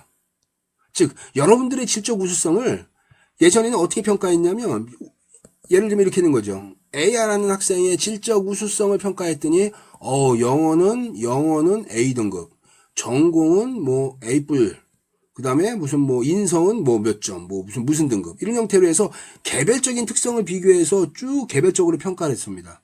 근데 여기서 말하는 PCI라는 것은 capability, 역량을 프로세스의 capability, 양품이라는 게 합격품이죠. 합격품을 만드는 그 질적인 역량을 인덱스, 하나의 지표로 만들자. 즉 A라는 회사에서 제품을 만드는데 그 회사의 질적인 능력이 여러 가지가 있어, 평가 기준이. 근데 그것들을 다 통합해서 딱 해서 어떻게 돼? 여러분들 학점 갖고 딱 해서 4.3이야 3.5야 이렇게 평가하듯이 여기는 A등급이야, B등급이야, C등급이야, D등급이야 이렇게 평가할 수가 있습니다. 이렇게 체계적으로 통합화시켜서 평가할 수 있는 그 방법이 바로 뭐다? Process Capability, PCI가 되겠죠. 이게. 그래서 PCI에 관련된 것들을 이제 주란이 72년도에 만듭니다. 그게 바로 뭐냐면 프로세스의 capability를 나타내는 CP라는 지수를 만들어요. CP. 그래서 CP에 대한 것들을 식을 뱉더니 이렇게 합니다. USL에서 마이너스 LSL을 뺀 다음에 6표준 편차로 나눠줘. 6표준 편차로 나눠줘. 이 얘기예요. 이게 CP의 공식입니다. CP. 프로세스의 capability를 나타내는 특성. 근데 우리 이제 여기서 이제 못 보던 단어가 나오죠. USL. UCL, LCL은 봤는데 SL이라는 게 나와. 이 S가 바로 뭘 나타내냐? 스펙입니다. 이게 스펙시피케이션. 즉 규격이에요, 규격. 규격의 상한과 규격의 하한을 차이를 보는 거야. 이게 바로 뭐냐면 제품의 변동성이죠. 변동성의 크기. 털러런스라고 합니다. 이 변동성을. 그래서 여러분들 한번 볼게요. CP를 한번 봤더니, 식을 봤더니, 우리 회사의 제품의 규격 상한에서 규격 하한을 뺀 다음에 6표준 편차로 나눴다. 이 얘기예요. 그러면 규격에 대한 것들을 우리가 한번 예를 들어보겠습니다. 여러분들, UCL과 LCL에서 컨트롤 리밋은 내가 정하는 것이 아니라 분포 이론에 의해서 표준 편차에 의해서 평균의 플러스 마이너스 3 표준 편차로 그대로 픽스가 돼 버리죠. UCL과 ACL은 어떻게 되는 겁니까? 그냥 평균의 플러스 마이너스 3 표준 편차로 고정값이 돼 버리는 거예요. 내가 정하는 게 아니라. 이게. 그래서 예를 들면 어떤 회사를 한번 보도록 하겠습니다. 어느 회사를 봤더니 가운데 평균이 형광등의 수명 시간이 1000시간이야. 그래서 표준 편차를 봤더니 30일에 뭐 50으로 합시다. 계산하기 편하게. 50이야. 그러면 이게 3표준 편차니까 어떻게 돼요? 150이 들어가니까 3, 55니까 1150 이렇게 되겠죠. 그 다음에 여기는 어떻게 되냐면 150을 빼니까 355에서 150을 빼니까 850이 되겠죠. 평균의 3표준 편차. 즉 수명시간은 850시간에서 1150시간 사이에 변동하면 합격품이 되는 겁니다. 관리도에 의하면. 이건 내가 정하는 게 아니라 어떻게 된다? 분포 이론에 의해서 딱 결정이 돼버리는 문제예요. 그래서 이거를 내가 새로 부임한 공장장. 요번에 우리 회사 제품 규격 변경할 거야. 관리도의 범위는 이렇게 하지만 나는 이거를 우리 회사는 더 엄격하게 관리하고 싶어. 그래서 1000시간짜리에 여기에 1153 표준 편차. 표준 편차는 50이라고 할 때 마이너스 3 표준 편차 쫙 해가지고 여기가 850 이렇게 되겠죠. 그죠? 이렇게. 근데 변동성이 너무 큰 것 같아. 변동성이 너무 크니 나는 이 변동성을 우리 회사 제품에 다르게 적용하고 싶어. 그래서 어떻게 되냐? 우리 회사는 어떻게 돼? 1100까지. 그 다음에 여기는 어떻게 돼? 우리는 여기서 쭉 해서 900까지. 즉 900에서 1100 사이에 변동하면 우리 회사는 합격. 이거 바깥에 나가면 어떻게 돼? 우리는 불합격. 여러분, 회사의 규격은 그 회사가 정한 품질 규격과 정책에 따라서 이거를 좁힐 수 있겠죠. 그죠? 표준 편차, 3표준 편차 이상 넘어가게 늘리는 거는 의미가 없어요. 만약에 우리 회사는 1150 안 하고 1300으로 할 거야. 우리는 어떻게 돼? 700으로 할 거야. 이거는 정말로 좋지 않은 거죠. 이거는. 그죠? 근데 어떻게 돼요? 1150에서 우리는 1100으로 할 거야. 이 관리도보다 더 엄격하게 변동성의 폭을 작게 조절하려고 해. 이게 바로 뭐예요? 더 탁월한 품질이죠. 그런 측면에서 이것들을 관리할 수 있는 그 범위를 임의로 조정할 수 있는 거예요. 이건 자사의 자기 회사 제품의 규격에 대한 기준을 자기가 스스로 정할 수가 있는 거죠. 회사의 제품 특성에 따라서. 그래서 CP를 비교하면 CP는 이렇게 됩니다. 우리 회사의 규격 상한에서 하한을 뺀 다음에 어떻게 돼? 6표준 편차로 나눠주는 거예요. 이렇게 돼서 이 값이 어떻게 되냐? 얼마가 나오냐? 이 값의 의미가 있는 거죠. 만약에 이 값이 1이 나왔다는 얘기는 어떤 값이에요? 밑에 있는 표준 편차가 6표준 편차인데 이 값이 1이 나왔다는 얘기는 여기도 6표준 편차라는 얘기죠. 그죠? 그죠? 요 6표준 편차의 의미를 쓰겠습니다. 관리도 범위로 이해하면 돼요. 관리도 범위가 왜 6표준 편차냐? 6표준 편차 맞죠, 여러분들? 어때요? 하나, 둘, 셋. 표준 편차 몇 개 들어가요? 6개 들어가죠. 그래서 여기에 있는 표준 편차가 6개 들어가는 겁니다. 즉, 관리도의 변동성에 비해서 너희 회사의 규격 상한에서 규격 하한에 대한 톨러런스의 변동성에 이것은 얼만큼 돼? 근데 그 값의 결과된 값이 1이 나왔다는 얘기는 관리도 수준만큼 된다는 뜻이에요. 관리도와 같다는 뜻이겠죠. 그죠? 이게 만약에 여러분들 0.67이 나왔다? 그럼 어떻다는 얘기예요? 분자 분모의 비율이니까 관리도보다 33% 비율로 어떻게 된다? 품질 수준이 떨어진다는 의미입니다. 이게. 그래서 여러분들 이 변동성에 대한 특성을 이해를 하셔야 됩니다. CP는 그래서 어떻게 되냐? 관리도에 비해서 너네 회사, 우리 회사의 변동성이 어때? 그 얘기가 나오는 거예요. 이게. 그래서 이거를 USL에서 LSL을 뺀 다음에 6표준 편차로 나눈 값이 만약 2가 나왔다. 그럼 2가 나왔습니다. 6표준 편차에서 2가 나오려면 어떻게 돼? 12표준 편차. 좋은 겁니까? 나쁜 겁니까? 이거 학생들이 맨날 질문합니다. 매일. 이게 왜 좋은 거예요? 나쁜 거지요? 라고 평가한다는 거예요. 이게 좋은 겁니다. 예. 그래서 제가 여러분들한테 관리도보다 표준 편차가 더 많이 들어가는 거예요. 12개가 들어간다는 얘기예요. 관리도는 표준 편차가 6개밖에 안 들어가는데 여기는 표준 편차가 12개 들어간다니까. 그래서 나오면 2가 나오는데 이건 어떻게 되냐? 완벽한 품질 수준을 나타내는 겁니다. 실제로. 어마어마하게 이렇게 나올 수가 없는, 저게 굉장히 아주 진짜 세계 최고의 품질 수준이라고 해도 과언이 아닐 정도의 완벽한 수준을 나타내는 수준이 CP2 값입니다. 이 값이 의미하는 바를 여러분들이 착오 느끼는 게 이게 왜 좋은 건지 모르겠어요. 나쁜 거 아닙니까? 라고 하는데 그림을 그려서 설명하도록 하겠습니다.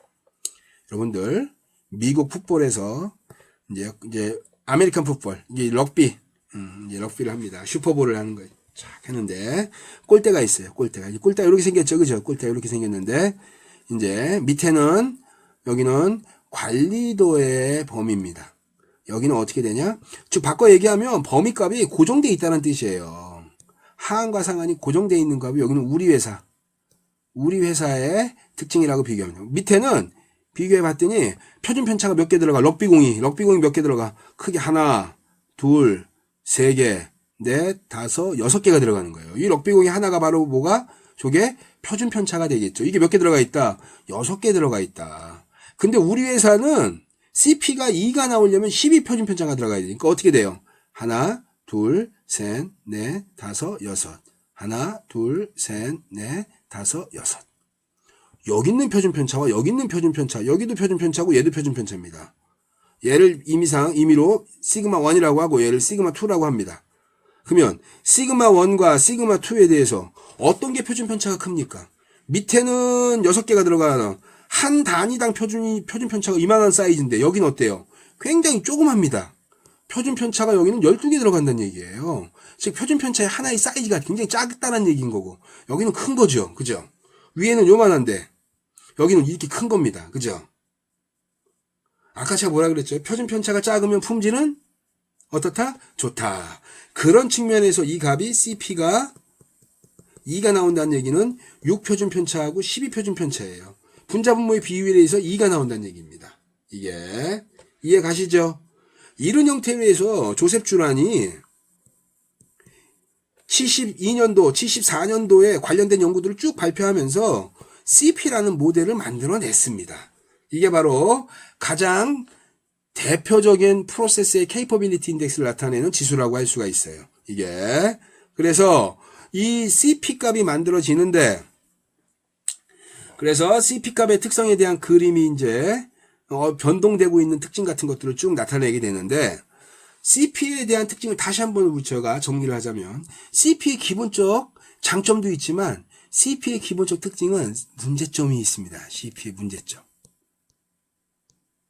CP의 문제점이 있는데 CP의 문제점이라는 게 바로 뭐냐면 USL과 LSL을 합쳐서 나누기 2 하면 이게 뭘까요? 하한값과 상한값을 합쳐서 나누기 2 하면 그게 뭐예요? 그게 가운데 중앙값이죠. 그죠? 중앙값. 그게 바로 뭐예요? 평균이죠. 평균. 그 중앙값을 이 계산값을 M이라고 할 때 M이라고 임의로 정합시다. 미들값 정했을 때 이 미들값이 항상 뭐하고 일치해야 된다. 내가 정해놨던 규격의 평균값하고 항상 일치할 때만 뭘 쓸 수 있다? CP라는 거를 쓸 수 있다. 만약에 이것이 일치하지 않을 때는 CP를 쓰게 되면 어떻게 되냐?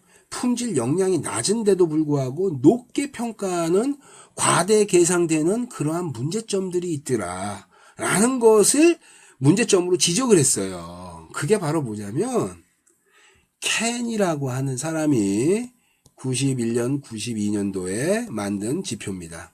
켄이라고 하는 사람이 92년도에 자기 이름의 특성을 좀 땄겠죠. CP인데 K라고 집어넣어서 이것들을 프로세스 케이퍼빌리티라고 하는 CPK라고 하는 이 PCI를 만들어내기 시작합니다. 이게.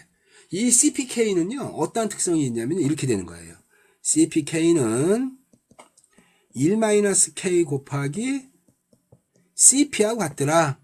여기서 K가 의미하는 바는, K의 의미는, 의미는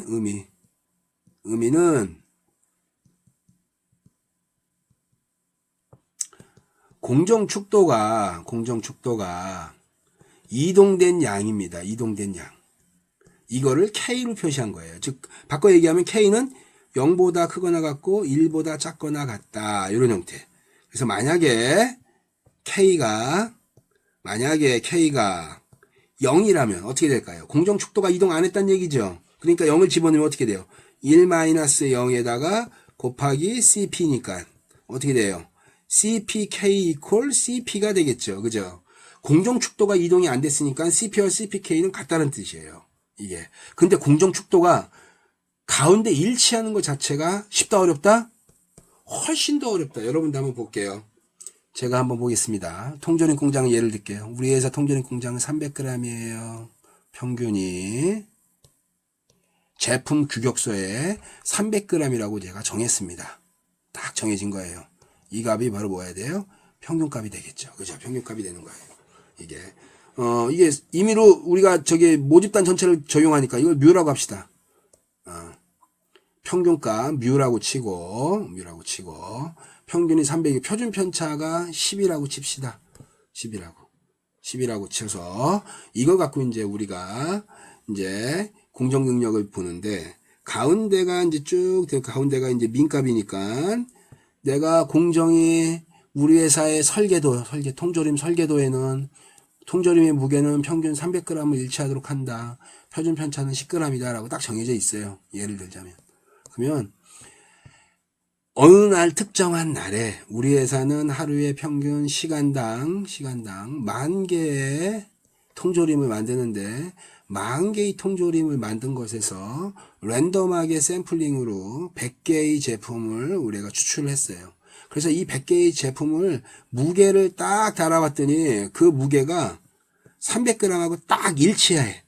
그러면 어떻게 돼요? 와, 설계도에서 내가 300g이라고 딱 했는데 랜덤하게 어느 특정한 시간대에 10,000개 만든 것 중에서 랜덤 샘플링으로 100개를 뽑아서 그것의 무게를 딱 데려봤더니 100g이 300g이 딱 맞는 거야. 설계와 표본이 모집단에서 내가 설계도에 잡아놨던 300g과 100개 샘플로 뽑았던 300g이 일치하고 있는 거예요. 이때 써야 되는 방법이 바로 뭐냐면 CP입니다. 근데 여러분들 한번 잘 생각해 보세요. 내가 300g 정해놨다고 해서 통조림 그램 300g 맞추는 게 쉬울까요? 어려울까요? 때로는 290g 나오지 않을까요? 평균값이 100개 뽑았더니 290g 나왔어. 때로는 305g 나왔어. 변동할 수도 있죠. 즉 어떻게 돼요? 표본은 이 안에서 변동한다며요. 그죠? 변동하잖아요. 그죠? 이 변동하는 특성이 나타나기 때문에 실제로 300g 맞추는 것 자체가 쉽지가 않아요. 다시 한번 또 다른 예제를 한번 보겠습니다. 우리 회사의 형광등의 수명시간은 설계도에 내가 뭐라고 해놨냐면 설계도에 10,000시간이야. 10,000시간. 설계도에 딱 규격을 내가 만들어놨어요. 규격을 10,000시간. 그러면 여기서 100개의 형광등에 뽑아가지고 수명시간을 테스트했으면 걔가 반드시 10,000시간이 나온다라고 하는 보장이 있을까요? 없을까요? 이 보장 없습니다. 때로는 어때요? 10,000시간이 아니라 9,999시간 나올 수 있고 11,000시간 나올 수도 있고 9,500시간 나올 수도 있고 즉 10,000시간을 중심으로 변동하겠죠. 이 변동하는 것 자체가 다 불량이라고 다 버릴 수가 있다 없다. 사실은 현실에서 이 조셉 주란이 제시했던 이러한 CP값은 공정에서의 이 규격 중심값과 평균값이 반드시 일치한다라는 일반적인 어떤 가정을 한다? 가정, 즉 표본 평균과 내가 규격서에 나왔던 이 평균이 반드시 일치할 때 쓰는 방법으로서 의미가 있는 것이지 현실에서 이걸 내가 조사해 봤더니 실제로는 어떻게 되더라? 가장 이상적인 형태가 이렇게 나오지만 실제로 내가 조사해 봤더니 때로는 이렇게 나오기도 하고 때로는 이렇게 나오기도 하더라. 즉 공정 축도가 어떻게 되는 거예요? 가운데 이상적인 거에서 이렇게 아래로 내려가기도 하고 위로 높아지기도 하더라. 이렇게 공정 축도가 이탈된 상태에서는 CP를 쓰면 된다 안 된다? 이게 절대로 안 된다.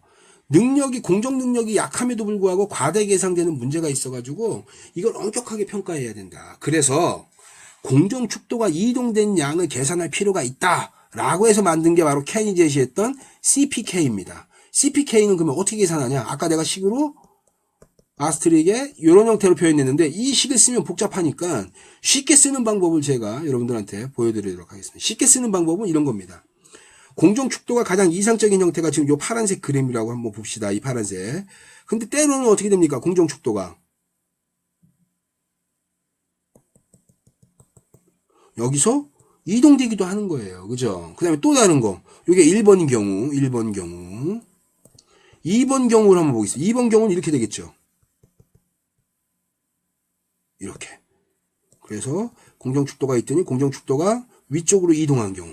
즉, 공정축도가 일치하는 경우를 제외하고 공정축도가 이동했다라는 말은 작은 경우하고 큰 경우 두 가지밖에 없어요. 그죠? 이 두 가지를 식에다 반영해 놓는 거예요. 그래서 어떻게 하냐? 이게 LSL이 있고 USL이 있습니다. 그 다음에 가운데가 뭐가 있냐면 이제 평균값이 나오겠네요. 샘플의 평균값. 이걸 갖고 그대로 적용하는 법입니다. 그래서 공정축도에서 CPK는 어떠한 형태냐면은 작은 경우는 큰 거에서 작은 거 빼는 거예요. 큰 거에서 작은 거 빼니까 어떻게 되냐? 평균값에서 하안에 LSL 있네. LSL을 뺀 다음에 요 한쪽 면이니까 몇 표준편차? 3표준편차. 3표준편차. 위쪽 2번인 경우로 가보겠습니다. 2번인 경우. 큰 경우가 어디예요? 여기네. 그러니까 어떻게 돼요? USL에서 뭘 뺀다? 공정축도의 평균값을 뺀 다음에 나누기 여기도 3표준편차. 요 두 가지를 묶은 다음에 이 둘 중에서 보수적으로 의사결정 판단에 오차를 잘못된 의사결정을 최소화시키기 위해서 어떻게 하냐? 보수적으로 평가한다. 민값을 정하는 겁니다. 그래서 다시 정리식을 좀 쓰겠습니다. CPK는 어떻게 쓰냐? CPK는 작은 경우니까 큰 값에서 LSL, 여기죠. LSL 빼고 3표준편차, 큰 경우 2번 경우 USL에서 규격의 상한에서 평균 뺀 다음에 3표준편차. 이것들을 묶은 다음에 여기다 뭘 채운다? 작은 값. 잘못된 의사결정을 주지 않기 위해서 이 둘 계산 중에 어떻게 되냐? 민값을 뽑아낸다. 이건 어떤 경우에 한다? 표본으로 뽑았던 평균과 표본으로 뽑았던 평균, 바꿔 얘기하면 그게 뭐예요? USL과 LSL 나누기 2. 이게 M값이죠. M값, 미들값. 이 M값이 규격에 있던 평균값하고 일치하면 CP, 일치하지 않으면 뭐다? CPK. 이거 시험 문제 나옵니다, 여러분들. 이 계산 문제. 그래서 이걸 갖고 우리가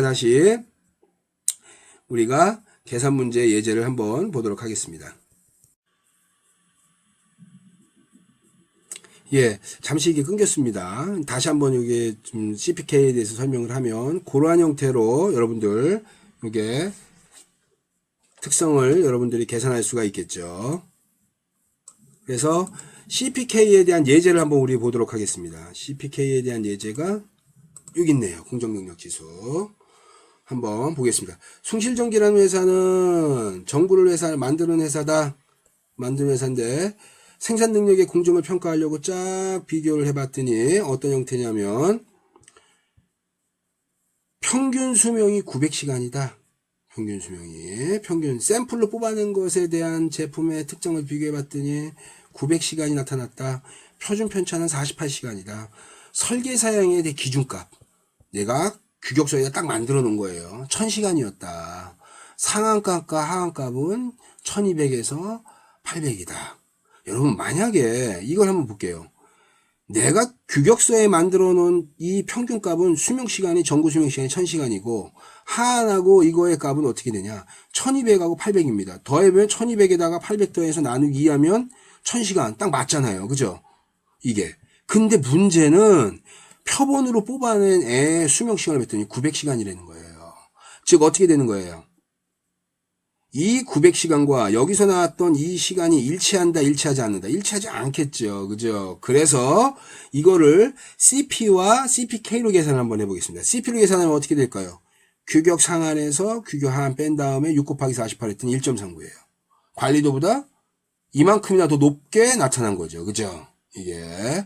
반대로 이건 CPK로 하면 어떻게 되면 낮은 것에서 큰 거에 작은 거 빼니까 평균이 900이잖아요. 그죠? 그러니까 어떻게 하면 됩니까? 일단 상한값이란 얘기는 요쪽에 해당되는 거죠. 축도가 이렇게 돼 있는데 요렇게 된 거, 요 상태. 하한값은 여기죠. 이렇게. 그러니까 큰 거에서 뽑는 얘기는 여기가 1200이고 여기가 800이 되겠죠. 그죠? 그리고 평균은 얼마예요? 여기 900이 나온 겁니다. 이게. 그래서 이 900이 나온 상태에서 이걸 갖고 이제 상한에서 뽑으니까 1200에서 작은 거 평균 900 빼고 3 곱하기 48 2.08. 그 다음에 하한 비교했습니다. 하한. 큰 거에서 평균값 큰 거 900에서 작은 거 800 뺀 다음에 이렇게 했더니 0.69. 즉 비교하면 CPK는 0.69하고 2.08의 두 가지 중에 민값을 갖는다. 어떤 값을 갖는다? 최소값을 갖는다. 0.69. 어떻습니까, 여러분? 어떨 때 CP 써야 되고 어떨 때 CPK를 써야 되는지 이해하시겠죠? 여러분 다시 한번 볼게요. 요거의 특징을 다시 보면 이렇게 됩니다. 여기에 900시간이 아니라 1000시간이 나오면 어떻게 될까요? 여기에 1000시간이 나왔다는 얘기는 내가 설계도에다가 1000시간 뽑았는데 샘플로 뽑은 것도 1000시간이라는 뜻이에요. 같네. 이것과 표본의 평균값이 같네. 이게. 즉 바꿔 얘기하면 USL과 LSL이 나타내는 나누기 2 값인 M 값하고도 같기 때문에 어떻게 된다? 이거는 뭘 써야 된다? CP를 써야 되는 게 맞는 겁니다. 근데 만약에 얘가 900이 아니라 800이 나왔다. 800 하면 이제 겹치니까 안 되고 850이 나왔다. 얘가 850이 나왔다는 얘기는 여러분 일치하지 않는다는 얘기예요. 그래서 바로 계산할 수가 있겠죠. 1200에 850, 900에 850 이렇게 되겠죠. 그죠? 850에 800 이렇게 되겠죠. 그죠? 이거 잘못했, 이건 실수입니다. 그래서 850에 800 이렇게 되겠죠. 하한에서는. 이런 형태로 해서 CPK를 구하게 되는 거예요. 지금 여러분들 쓰고 있는 방법이 무슨 방법이다? CPK다. 자세한 내용은 여러분 책들에 있는 내용들을 좀 보면서 이해하시고 제 설명을 들으면 좀 더 이해하는데 좀 더 확실하게 이해할 수 있을 겁니다. 그 다음에 여러분들 우리가 또 이제 품질에 관련된 거에서 다시 한번 보도록 하겠습니다. 여러분 CP라는 거가 나왔잖아요. CP라는 거. 1972년, 74년도에 조셉 조란이 제시했던 공정능력지수 CP의 등급평가표입니다. 그래서 그 당시에는 지금으로 한 50년 됐네요. 거의 근 50년이 다 돼가는 그러한 전에 만든 이 CP를 갖고 비교하면 CP 값이 0.67 이하면 공정능력 자체가 없다는 얘기예요. 관리도에서 이건 아주 멀리 있다는 얘기지. 이건 뭐죠? 방목해가지고 진짜 관리 안 되는 형태. 이거 0.67보다는 크지만 1보다는 작다는 얘기는 공정 능력이 좀 부족한 거예요. 노력을 하는데 관리도 수준을 채우지 못했다는 얘기예요. 바꿔 얘기하면 이 당시에 만들어졌던 이 공정 능력의 평가 등급표는 4등급으로 나와 있어요. A등급, B등급, C, D등급으로 나와 있는데 A등급을 판정하는 그 기준적 특성이 바로 뭐냐면 1입니다. 1값. 이게.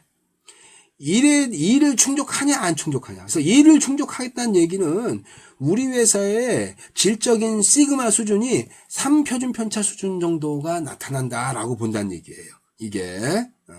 그래서 여기서 여러분들 말하는 3표준 편차가 우리 아까 관리도에 하나 둘 셋 6표준 편차 들어가 있는 거 있잖아요. 거기에 3시그마입니다.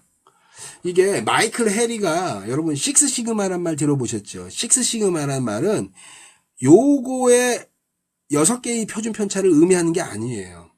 즉 마이클 해리가 제시했던 품질 수준을 나타내는 6시그마, 6시그마는 완벽한 품질 수준입니다. 그게 어디냐면 한쪽 면에 시그마가 하나, 둘, 셋, 넷, 다섯, 6개. 여기도 6개. 즉 12시그마, 여기 6시그마는 바꿔 얘기하면 표준 편차가 몇 개 들어가 있다. 실질적으로는 12개의 시그마가 들어가 있는 수준이다. 그래서 여기서 3표준 편차라고 얘기한 얘기는 정규 분포의 수준에 이 표준 편차 6개 들어가 있는 수준인 거예요. 그래서 이 조셉 주란이 제시했던 그 당시의 표를 보면 뭐를 따라야 된다. 관리도 수준은 무조건 충족시켜야 된다. 그래서 관리도 수준이 충족되고 이거 넘어서면 어떻게 된다? 공정 능력이 있다라고 평가하는 거예요. 그래서 이거 이상 30% 이상 넘어가게 되면 뭐가 된다? 이건 A등급이다. 이게 지금으로부터 몇 년 전에 근 50여 년 전에 이게 그래 CP가 이런 등급 체계가 구분되어져 있는데 요즘에는 이게 어떻게 돼 있다? 1.33이지만 요즘에 어디까지 간다 이게 CP가 2까지 가게 되는 거죠. 이제 완벽한 품질 수준을 이제 우리가 이제 만들 수가 있는 수준이 됩니다. 그래서 이게 불량수의 100만 단위일 때 불량수의 비율이라고 해서 이거 뭐라고 하냐면 ppm이라고 합니다. ppm 파트 즉 파트 퍼 밀리언이에요. 파트 퍼 밀리언. 즉 100만 단위일 때 이 파트가 뭐다? 불량률의 비율입니다. 그래서 이걸 갖고 비교를 하면 0.5 CP가 0.5 정도 나왔을 때는 13만 3,600개가 불량인 거예요. 이게 이론적으로 나올 수 있는 게 이게.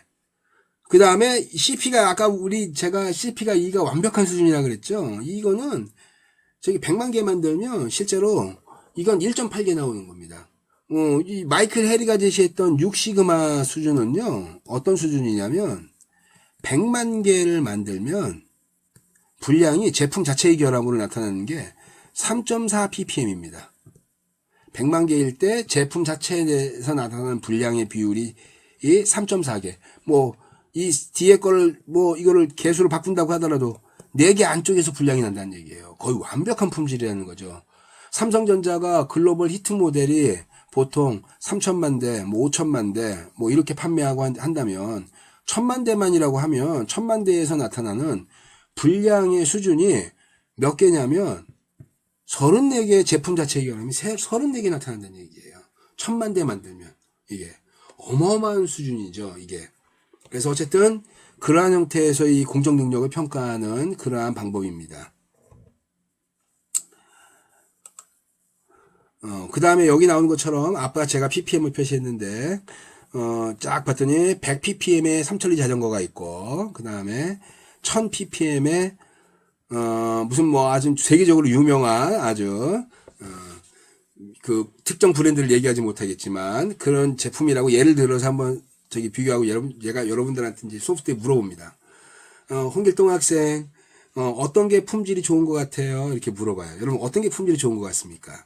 그럼 학생들이 상당수 많은 학생들이 이게 좋다고 생각을 해요. 이게 뭐냐면 갖고 싶은 거야. 스포츠카 이게 세계적인 아주 유명한 람 땡땡 저기 스포츠카 여러분 이 차가 만약에 그 차가 1000ppm 나온다고 하면요. 여러분 어떨 것 같아요?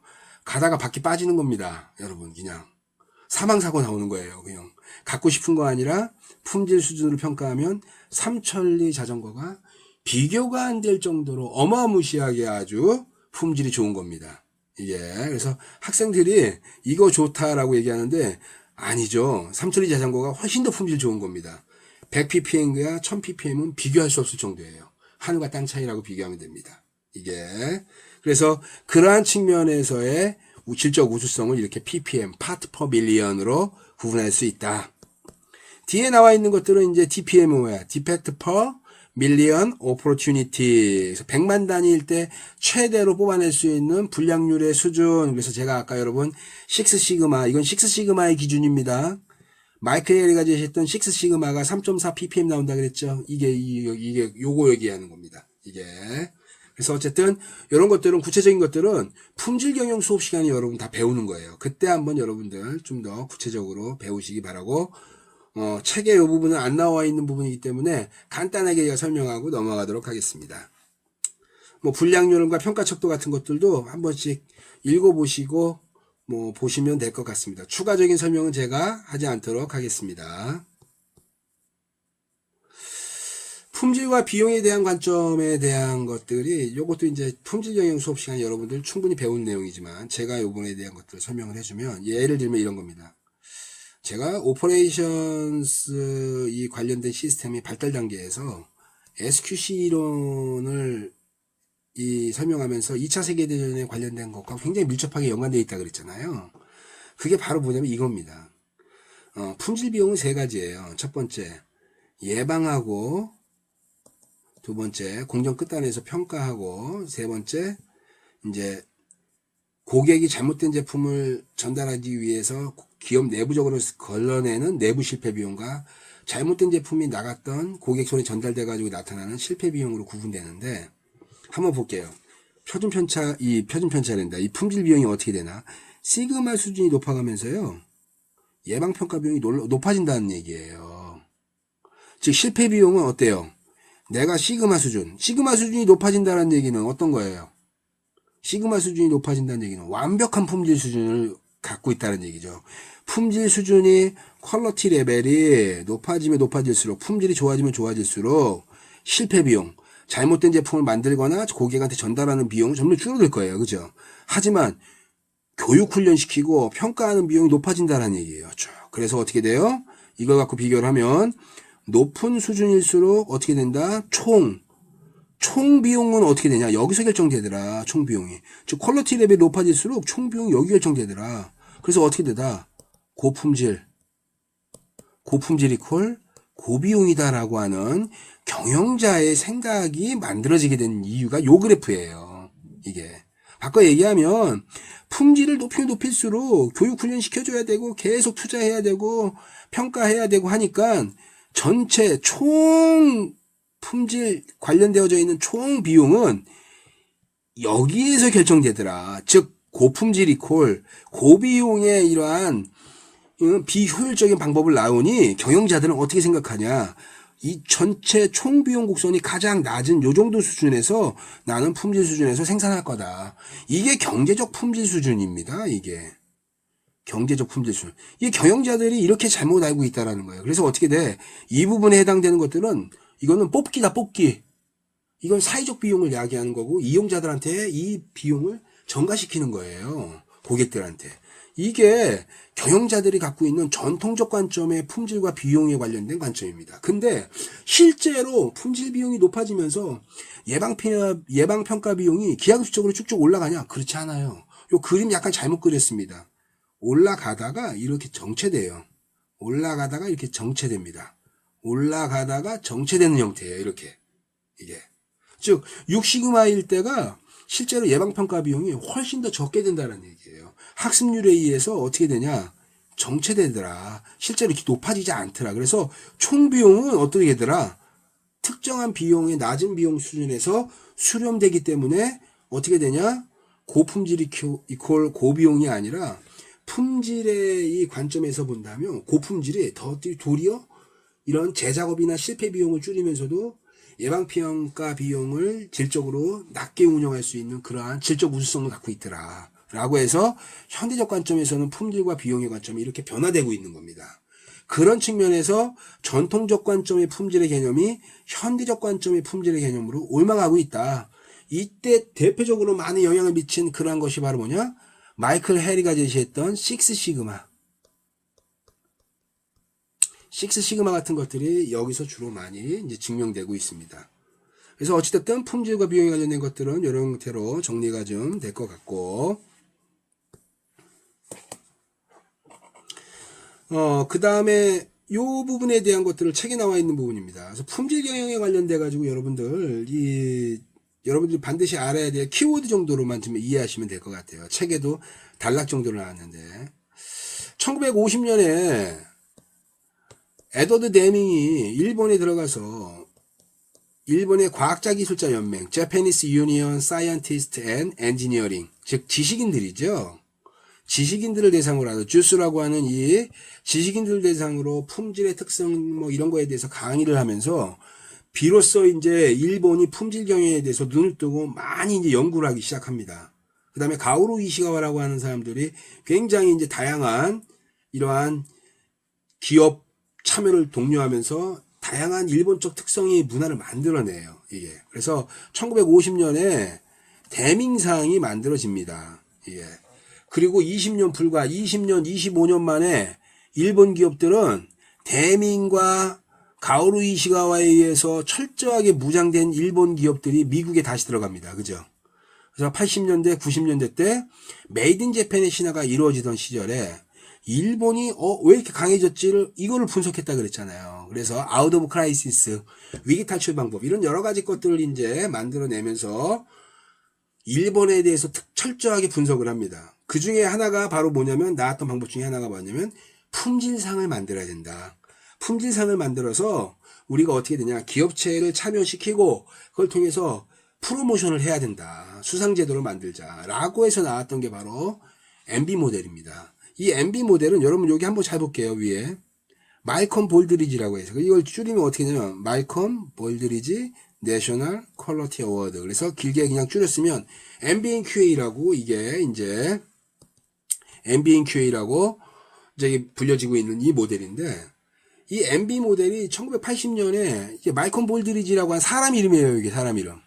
레이건 대통령의 행정부에서 대통령 선거할 때 도움을 많이 줬던 레이건 대통령의 선거 그 본부에서 기업들한테 선거 자금 후원금을 받아오는 역할을 했던 그런 역할을 했던 사람이 마이콘 볼드리지라고 하는 사람이에요.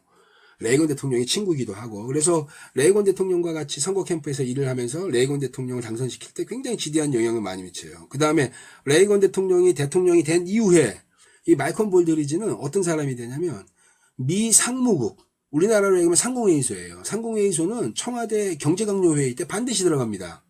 경제 4단체장 중에 하나입니다. 그래서 상무국 의장이 돼요. 마이콘 볼드리지가. 그래서 이 마이콘 볼드리지를 통해서 이 미국 기업들이 품질 경영에 이제 품질 경영에 관련된 이 수상 제도를 만들기 위해서 기업체들의 참여를 독려하고 연구자들뿐만 아니라 뭐 교수들이나 이런 사람들뿐만 아니라 필드에 있는 실무자들까지 다 그냥 이 위원회를 구성해 가지고 이 품질 경영 미국의 품질 경영 상징을 만듭니다. 이게 그래서 그게 내셔널 퀄리티 어워드가 만들어져요.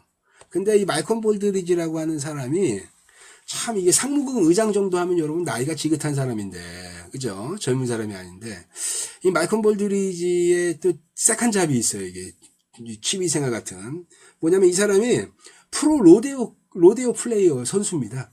이게 그래서 로데오 게임 이제 80년에 이 MB상 이제 어느 정도 다 정리가 돼가지고 이제 조금 있으면 이제 이게 첫 번째 이제 그 MB 모델이 이제 시상되는 거예요. 이제 미국에서는 처음으로 시작되는데 어느 정도 정리가 좀 된 상태였던 것 같아요. 그래서 이 마이콘 볼드리지가 로데오 게임에 나갔는데 거기서 말에서 로데오 게임에서 이 소에서 떨어지면서 지금 짓밟혀가지고 굉장히 좀 불우한 그러한 사고로 인해서 사망하게 됩니다. 그래서 레이건 대통령이 내셔널 퀄리티 어워드에다가 자기 친구의 이름을 집어넣어서 영원히 기억하게 해주겠다. 그래서 마이콘 볼드리지 상을 집어넣은 거예요. 그래서 줄여서 뭐라고 하냐? MB 모델. 자, 그래서 MB상, MB 모델 이런 식으로 많이 불려지고 있어요. 이게 그래서 한때 우리 논란이 됐던 적이 있었습니다. 더 이상은 얘기하지 않겠습니다. 그래서 어찌됐든 그런 측면에서 MB 모델이 이게 만들어진 이후에 MBNQA 모델이 만들어진 다음에 전 세계 품질 경영사의 글로벌 스탠다드가 됐어요. 그래서 1000점 만점으로 비교를 하는데 일반적으로 600점대가 넘으면 이게 MB 모델의 레버리지 이펙트라고 합니다. 지렛대 효과. MB 모델의 첫 번째가 서류 심사인데 서류 심사로 접수한 애들 중에 500대 후반에서 600대만 되더라도 전체 미국의 그 나스닥의 주가에서 S&P 500 지수보다도 수익성이 좋아요. 이 기업들이. 그만큼 굉장히 우량 기업들인 거죠. 이 기업들이. 그래서 실제로 시장에서 그 탁월한 성과를 내는 이런 기업들은 거의 다 MB 모델에 많이 도전을 했기도 했습니다. 실제로. 이게 그래서 MB 모델에 탁월한 성과를 MB 모델에서 평가를 받아서 수상하는 기업들은 거의 그 산업을 선도하는 기업들에 해당이 돼요. 이게 그래서 1000점 만점에 600대 후반, 뭐 700점 이렇게 되면 수상입니다. 그냥. 이게 그래서 어쨌든 MB 모델을 7가지 평가 기준을 통해서 1000점 만점으로 배점을 하는데 그 7가지 평가 기준 같은 것들은 이런 형태로 이게 바로 7가지 평가 기준입니다. 리더십 3요소, 뭐 성과 3요소 이런 형태로 구분해서 1000점 만점으로 평가하는데 각각의 점수들은 이런 형태가 됩니다. 이러한 점수의 배점은 2년 주기로 계속해서 MB 모델이 필드에 이 기업들의 목소리를 반영해서 업데이트 시키고 있어요. 그래서 요 배점이나 요 기준 같은 것들은 약간씩 변화되고 있습니다. 요것들은 예전 약간 올드한 평가 기준이라고 할 수 있고요. 그래서 최근 모델 같은 것들은 MB 모델 홈페이지 사이트에 가면 안내 책자가 그냥 무료로 배부됩니다. 그러니까 그런 거 한번 보시면 충분히 알 수 있는 내용들이라 한 번씩 찾아가 보시기 바랍니다. 그래서 MB 모델은 어떻게 되냐? 전 세계 품질 경영상의 글로벌 스탠다드가 되고 MB 모델이 만들어진 다음에 MB 모델이 만들어지고 이거에 영향을 받은 품질상이 있어요. 그게 바로 뭐냐면은 유로 품질상. 그래서 EFQM 유로 품질재단에서 만든 퀄리티 매니지먼트 이 엑셀런트 모델이에요. EFQM이라고 하는 이 모델이 만들어졌고 그 다음에 일본에서 영향을 받은 JQA Japanese Quality Award라고 하는 일본 품질 대상. 그 다음에 우리나라도 여기서 평가를 받아서 이거에 영향을 받아서 어떻게 돼요? KNQA라고 하는 것이 만들어졌습니다. 그래서 KNQA는 MB 모델을 그대로 갖다가 활용한다라고 보면 돼요. 그래서 전 세계에 있는 모델은 거의 품질상의 모델은 MB 모델을 기준으로 이렇게 영향을 받고 글로벌 스탠다드가 만들어졌다. 그래서 이런 말이 있습니다. MB 모델로 평가할 수 없는 조직은 없다. 영리 조직이든 비영리 조직이든 어떤 조직도 다 MB 모델로 평가할 수 있다고 합니다. 심지어 우리 행정부 행정품질, 정책적 특성을 반영하는 이 정부 순회의 의사결정이라든지 조직을 운영하는 그러한 측면에서도 MB 모델이 반영되고 있습니다. 변형돼서. 그래서 그러한 측면에서의 MB 모델의 탁월성이 있다고 할 수가 있어요.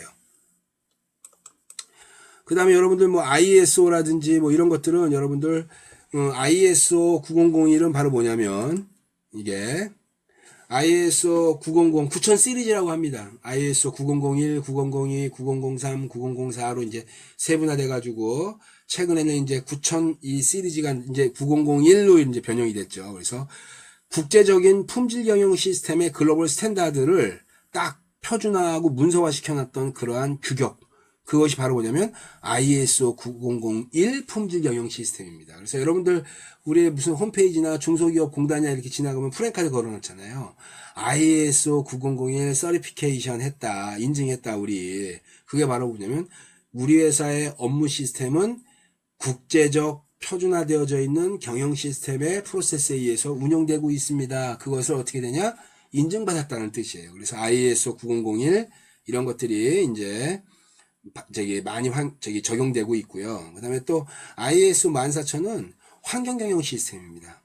이 환경의 문제가 굉장히 이제 심각한 사회 문제를 만들면서 ISO 14000에 관련되어져 있는 환경 경영 시스템이 만들어지고 실제로 운영되고 있어요. 그래서 이 ISO 14000은 정과정 평가입니다. 제품을 만드는 과정부터 시작해서 바꿔 얘기하면 몸에 유해하지 않는 식자재라든지 이러한 여러 가지 제품을 만든다라는 결과로는 과정이 좋아야 되는 거죠. 식자재를 만드는 과정이 깨끗하고 클린하니까 결과로서 제품도 클린 깨끗하다. 그래서 정과정 평가입니다. 이 프로세스 과정도 평가하게 되고 결과물에 대한 평가도 하게 되고 그래서 이러한 환경경영 시스템이 최근에 굉장히 많은 다양한 기업들의 활동에 영향을 미치고 있습니다. 환경이 기업 활동에 특히 제조 분야에 많은 영향을 미친다라고 할 수 있어요. 그래서 관련된 내용들은 품질 경영 수업 시간에 여러분들 다 배우는 하나의 챕터들 독립된 챕터입니다. 우리 책에서는 어떻게 돼요?